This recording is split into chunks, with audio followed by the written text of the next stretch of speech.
여러분 안녕하십니까? GNU 뉴스입니다.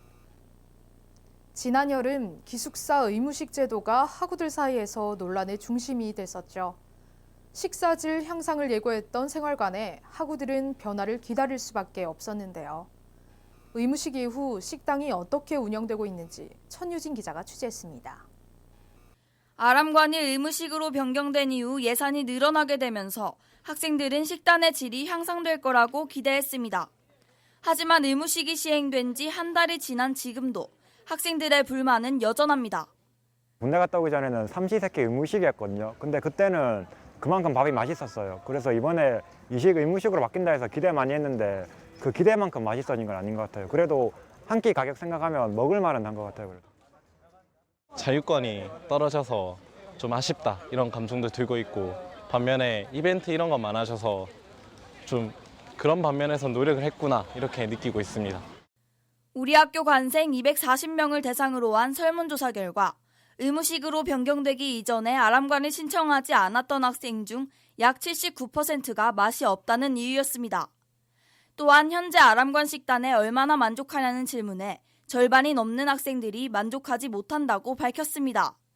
이에 맛이 없어서라는 의견이 가장 많았으며 선택식일 때와 달라진 것이 없다는 의견이 그 뒤를 이었습니다. 이처럼 학생들이 아람관에 불만을 느끼는 이유, 식단의 질 때문입니다. 식단의 질과 가장 밀접한 예산 부분을 살펴봤을 때 의무식 이후 모이게 된 예산은 약 15억 6천만 원으로 지난 학기에 비해 약 2억 2천만 원 증가했습니다. 이 중 60%는 재료비로, 28%는 인건비로 쓰이며 나머지는 기타 경비로 사용됩니다. 의무식 이전과 비교했을 때 재료비는 여전히 60%에 머물러 있는 것을 알 수 있습니다. 기존의 생활관 측에서 부담했던 특식비를 재계약 이후 업체가 부담하게 되면서 특식비는 재료비에 포함되지 않지만 간식 서비스의 경우 재료비에 포함됩니다.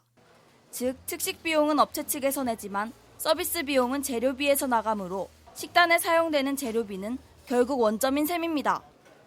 이는 식단의 질 또한 원점이란 것을 의미합니다. 이에 업체 측은 하루에 오는 인원이 일정하지 않아 식당 운영에 어려움이 따른다며 단가가 낮아진 현재 간식 이벤트, 조식 테이크아웃 서비스 등의 변화가 최대한의 노력이라고 말했습니다. 덧붙여 학교 측에선 식단의 질 향상을 위해 계약 조건을 변경했다며 재료비에 더욱 신경 쓰겠다고 전했습니다. 생활관 행정실에서 관리하는 것은 60%가 제대로 재료비로 투입되었는지를 확인하는 작업을 해야 하고요. 그리고 이러한 것을 전문화하기 위해서 저희가 이번에 학생생활관 규정을 변경했고 급식위원회를 만들어서 재료비가 제대로 쓰이고 있는지 확인하는 그런 작업들을 조만간 하게 될 겁니다. 현재 급식위원회는 학무회의 통과를 마친 상황입니다. 학생생활관은 급식위원회와 더불어 추가된 계약 조건들은 학생들의 편의를 위한 것이라며 앞으로 긍정적인 발전을 기대해달라고 전했습니다. GNU 뉴스 천유진입니다. 언제부턴가 우리나라는 몰래카메라, 일명 몰카 범죄 위험국이 됐는데요. 우리 경상대학교도 예외는 아니었습니다. 장영규 기자입니다. 지난 9월 8일 교육문화센터 근처에서 이동 중인 A양. 그 순간 뒤로 붙은 남성이 사진 촬영을 합니다. A양은 몰카 범죄를 인식하지만 두려움에 그 자리에 멈추고 맙니다. 갑자기 어떤 분이 제 뒤쪽으로 달라붙으시더니 찰칵찰칵 소리가 나서 그땐 저도 너무 정신이 없기도 했고 좀 무섭기도 하고 어떻게 될지 몰라서 후속 조치는 못했습니다. 피해 학생의 진술과 상황이 몰카 범죄 상황으로 보입니다. 피해 학생에게 신체적 접촉은 없었으며 또 다른 범죄로 이어지진 않았습니다. 하지만 피해자가 우리 대학 학생이며 나에게도 다가올 수 있는 범죄이므로 등골이 오싹해집니다. 피해 학생은 A양뿐만이 아니었습니다. 다른 한 피해자는 지난 4월부터 동일 인물로 추정되는 남성에게 3차례 피해 사실이 있다고 말했습니다.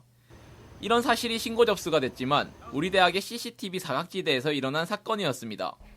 확보된 다른 CCTV 영상에선 범죄 행위를 입증할 만한 사실이 없었으므로 더 이상의 수사를 진행할 수 없었습니다. 본인의 동의 없이 촬영하고 그것을 유포하고 하는 행위에 대해서는 5년 이하의 징역 그리고 1,000만 원 이하의 벌금이 처할 수 있습니다. 촬영하려고 준비만 한 상태라면 그것만으로는 촬영했다고 볼 수 있기 때문에 진주경찰서 측에선 최근 몰카범죄 문제로 인해 기관별 검사를 실시하고 있습니다. 우리 대학 역시 검사 기간에 포함됐으며 검사 날짜와 정확한 계획을 검토하고 있다고 전했습니다. 경찰 측에선 우리 대학의 CCTV 설치 수준이 나쁘진 않으나 시설의 노후와 사각지대가 많이 보인다는 의견이었습니다. 더불어 몰카범의 현장에선 즉각적인 거부 의사와 신고가 최선의 조치사항이라고 말했습니다. 사건 발생은 인적이 드문 시간도 외진 곳도 아니었습니다. 언제나 피해자가 될 수 있음을 주의해야 합니다. 또한 사건 발생 시 행동사항 숙지가 요구됩니다. 경상대에서 범죄가 없어지는 그날까지 GNU 뉴스 장영규입니다. 야생동물, 가축, 애완동물에서 반려동물이 되기까지 동물들은 인간과 뗄래야 뗄 수 없는 관계인데요. 지역민들과 학생, 반려동물이 모두 화합하는 축제가 열렸다고 합니다. 그 생생한 현장을 이유진 기자가 다녀왔습니다.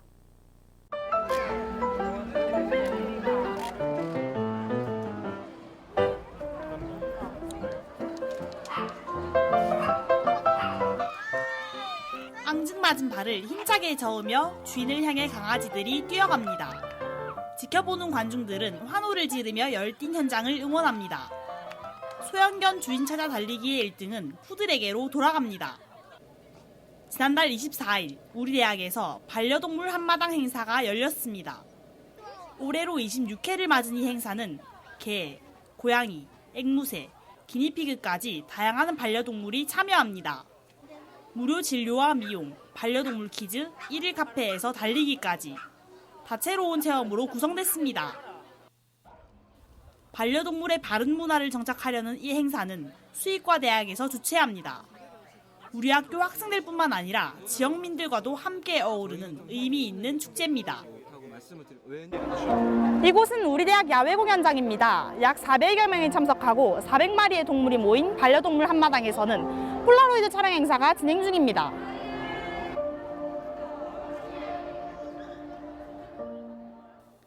전년도까지 현장 접수만 가능했으나 혼잡한 행사 진행으로 불편을 겪어 올해는 사전 접수 체제를 도입했습니다. 또한 어린이를 위한 수의사 체험 부스와 유기견 분양 부스 등 다채로운 프로그램이 신설됐습니다. 오늘 여기 처음 와봤는데 그 반려동물 캐리커처 하는 것도 있어서 되게 재밌었고 또 막 간식 주시는 행사들도 많더라고요. 그래서 애기도 되게 좋아했던 것 같고 친구 많이 사귀어서 다음에도 또 와보고 싶고 하네요. 처음으로 애기 몸무게도 제대로 재보고 비만도도 체크하고 애기 이름표도 따로 만들고 또 그리고 꽁이가 이렇게 많은 친구들을 만나는 게 또 처음인데 애기 즐거워하는 모습 보니까 저도 너무 좋아서 다음에도 또 체험하고 싶은 그런 좋은 행사였던 것 같아요. 다양한 체험으로 구성된 이 행사가 지역민들과 학생들의 화합을 넘어 경상대학교의 전통 있는 문화로 자리 잡길 바랍니다. GNU 뉴스 이유진입니다. 지난 14일 평범한 진주 시민이 주인공이 되어 무대 위에 올랐습니다. 이들은 5분이라는 시간 동안 자신들의 경험을 나눴는데요. 이그나이트 진주를 김다정 기자가 다녀왔습니다. 커다란 스크린의 화면이 하나씩 넘어가고 관객석을 가득 채운 청중들은 여학생의 말에 귀 기울입니다. 이곳은 바로 이그나이트 진주 현장입니다. 이그나이트란 불을 붙인다는 의미로 15초마다 자동으로 넘어가는 20장의 슬라이드를 활용해 5분 동안 발표하는 새로운 방식을 말합니다.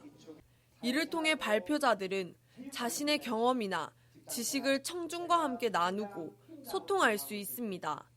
이그나이트 진주는 9월 14일 경남과학기술대학교 제2캠퍼스에서 열렸습니다.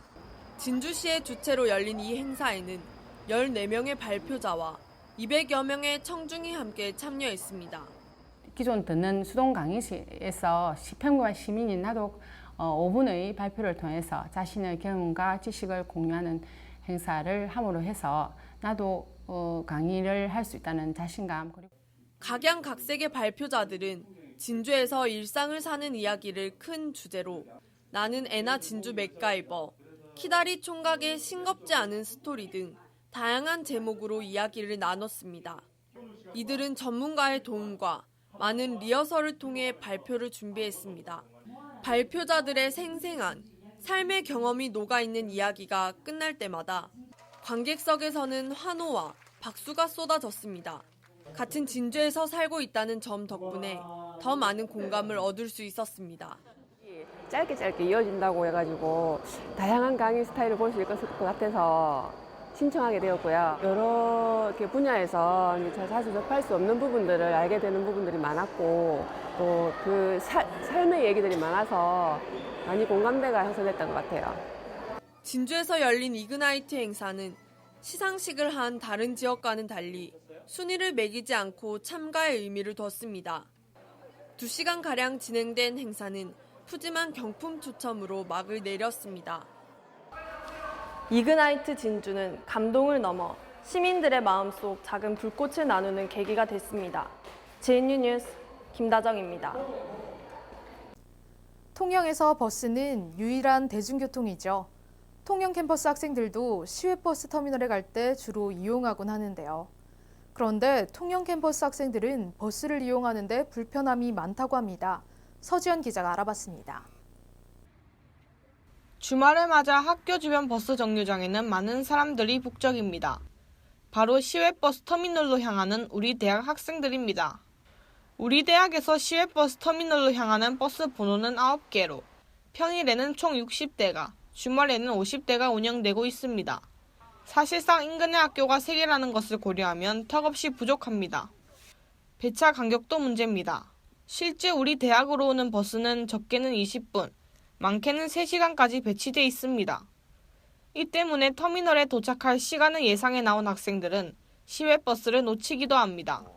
수업을 마치고 이제 집에 가려고 버스 시간이 맞지 않아서 1시간 이상 기다린 적도 많고 급하게 택시를 타게 되면 버스 비용의 3-4배 이상 드는 이제 비용을 지출해야 되니까 학생으로서 경제적 부담을 좀 많이 느끼고 있습니다. 하지만 통영시내버스 측에선 현재까지 대책 방안이 없다고 밝혔습니다. 학교 밀집 지역이라 일어나는 현상인데다가 버스가 한정돼 있는 것이라 어떻게 할 방법이 없다는 겁니다. 창원이나 부산처럼 이렇게 시내버스 업체에다가 보조금을 이렇게 많이 줘가지고 버스를 정차한다든지 현재 상황으로서는 조금 힘들다고 봐야 됩니다.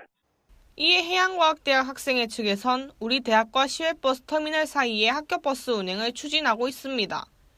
해양과학대학 학생회가 실시한 우리 대학과 터미널 간 버스 운행에 대한 학생들의 인식조사 결과 대략 96% 이상이 긍정적으로 생각한다고 밝혔습니다. 고향으로 가기 위해 터미널을 찾는 통영 캠퍼스 학생들. 해양과학대 학생회가 추진한 학교버스가 이 문제의 해결 방안이 될 수 있을지 주목됩니다. JNU 뉴스 서지현입니다. 다음은 JNU 뉴스 주요 단신입니다. 국립경상대학교 자연과학대학 지질과학과 좌용주 교수가 9월 21일 전남대학교에서 개최된 한국지구과학회 제53회 정기총회에서 제29대 학회장으로 선출됐습니다. 한국지구과학회는 1965년 발족해 정회원 800여 명에 이르는 우리나라 지구과학 교육과 관련해 제일 큰 학회입니다. 국립경상대학교와 한국토지주택공사는 새 정부의 국정과제인 청년주거비 부담경감 정책에 부응하기 위해 9월 26일 대학본부 상황실에서 대학생 주거 안정을 위한 업무 협약을 체결하고 다양한 시책을 추진한다고 밝혔습니다.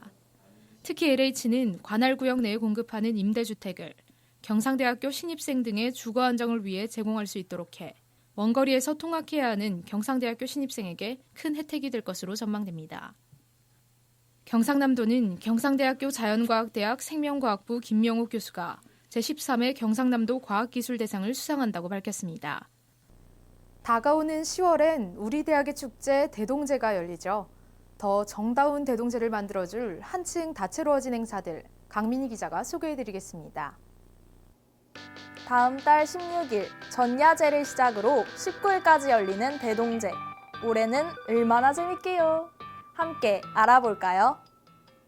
첫 번째, 학식 메뉴 개척대회. 정다운 총학생회가 공약으로 내걸었죠. 요리대회를 통해 1등을 한 음식은 학식 메뉴에 선정된다고 하는데요. 1차는 지원서, 2차는 요리대회를 통해 최종 선발합니다. 방청도 가능하며 방청객 중 남녀 1명씩 심사위원으로도 참여할 수 있습니다. 혹시 못 오시더라도 아쉬워하지 마세요. 저희 방송국에서 라이브 중계를 해드립니다. 우리 학우들의 중요한 학식 메뉴가 만들어지는 자리에 많은 분들이 관심 가지시면 좋을 것 같습니다. 두 번째, 진짜 커플을 찾아라. 이 게임은 가짜 커플들 사이에서 진짜 커플을 찾는 게임입니다. 참가 신청은 홈페이지에서 양식을 다운받아 메일로 보내주시면 됩니다. 참가자에게는 판정 결과에 따라 커플 후드티 등의 선물을 지급합니다. 현장에서 판정단 학우들도 뽑는다고 하는데요. 학우들의 명령기와 빛나는 추리력을 기대해 봅니다.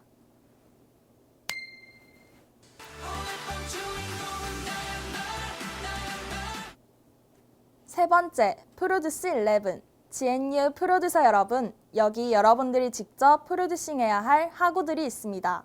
총학생회 페이지에서 20명의 예선 통과자 노래 영상을 보고 여러분들이 직접 투표를 하게 됩니다. 투표를 통해 상위 11명이 본선에 진출하는데요. GNU 대표 아이돌을 만들 준비 되셨나요? 그 외 각 단과 대별 축구리그 우승팀이 참여하는 정다운 슈퍼리그가 열리고 낮엔 푸드트럭, 플리마켓, 서포터즈 행사가 열립니다. 이처럼 축제를 더 신나게 만들 알찬 행사들로 가득한 이번 대동제. 많이 기대되지 않으세요? 즐거운 축제의 자리에서 이날만큼은 스트레스 다 내려놓으시고 같이 즐기시길 바랍니다. 진짜 마지막으로 하나 더! 올해는 개척언론문화제가 대동제와 함께합니다. 저희 방송국 국원들이 피땀 눈물 흘려 만든 예능, 다큐, 단편영화, 광고가 18일 야외 공연장에서 상영됩니다.